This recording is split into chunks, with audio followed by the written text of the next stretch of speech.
नमस्कार, JTN news में आपका स्वागत है। आइए समझते हैं कि मियावाकी वन रोपण की कौन सी पद्धति है। यह वन रोपण की एक ऐसी पद्धति है जिसका आविष्कार मियावाकी नाम के जापान के एक वनस्पति शास्त्री ने किया था। इसमें छोटे छोटे स्थानों पर छोटे छोटे पौधे रोपे जाते हैं जो साधारण पौधों की तुलना में 10 गुना तेजी से बढ़ते हैं।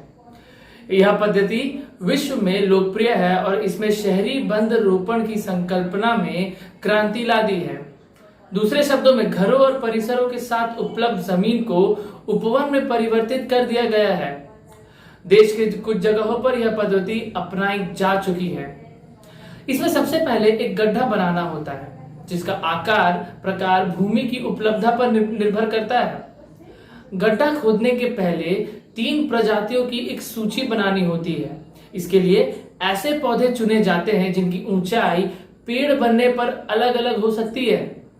अब इस गड्ढे में कंपोस्ट की एक परत डाली जाती है। उसके बाद खरपतवार और नारियल के शेल और उसके जैसे प्राकृतिक कचरे की एक परत गिराई जाती है गड्ढे में और उसके ऊपर लाल मिट्टी की एक परत बिछाई जाती है।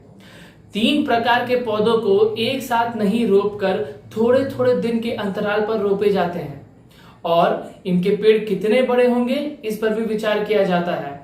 यह पूरी प्रक्रिया 2 से 3 सप्ताह में पूरी हो जाती है और इन पौधों को नियमित रूप से 1 वर्ष तक देखभाल करने की जरूरत होती है। जहां तक लागत का पक्ष है तो मियावाकी पद्धति में 600 वर्ग फुट के उपवन को लगाने में मात्र 20,000 रुपए की लागत आती है।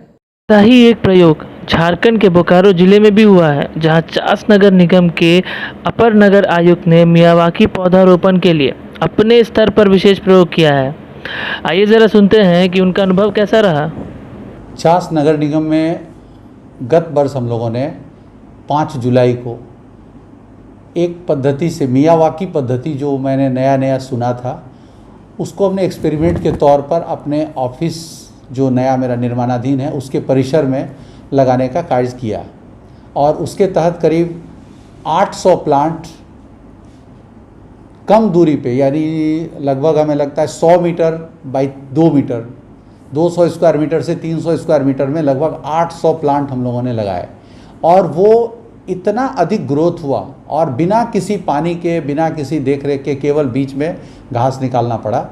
इस प्रोसेस में हम लोगों ने क्या किया कि JCB से पहले एक बड़ा गड्ढा बनाया 2 फीट गहरा जो कि 100 मीटर बाई 3 मीटर का था और इस बीच में जितने हमारे नाली के गाद थे जो नाली से सफाई हो रही थी उसको अलग करते हुए उसको डाला और जो फल के जो जैसे नारियल का छिलका या किसी फल सब्जी का जितना कचरा था उसको वहाँ कचड़े वाले में नहीं फेंक के इस गड्ढे में हम लोगों ने डाल दिया, जिसमें कि 2-3 दिन तक काफ़ी स्मेल था, लेकिन उसके बाद उसे फिर मिट्टी से ढक दिया गया और उसके ऊपर मिक्स प्लांटेशन हम लोगों ने किया। जैसे हम लोगों ने उसमें फल के भी लगाए, फूल के भी लगाए और जो कि देखा जा सकता है वहाँ पे, और सारे को दूरी एकदम कम, जैसे धान रोपते हैं उस तरीके से हम लोगों ने प्लांट को लगा दिया अलग अलग साइज़ के। इसका फ़ायदा क्या हो गया कि नाली के गाद से उसमें खाद के साथ साथ पानी रिस्टोरेशन की कैपेसिटी बहुत अधिक होती है और ये जापानीज़ पद्धति है और अदर स्टेट में तो किया गया है लेकिन झारखंड में ये पहला है और पता नहीं इसके बाद लोगों ने रिपीट किया कि नहीं।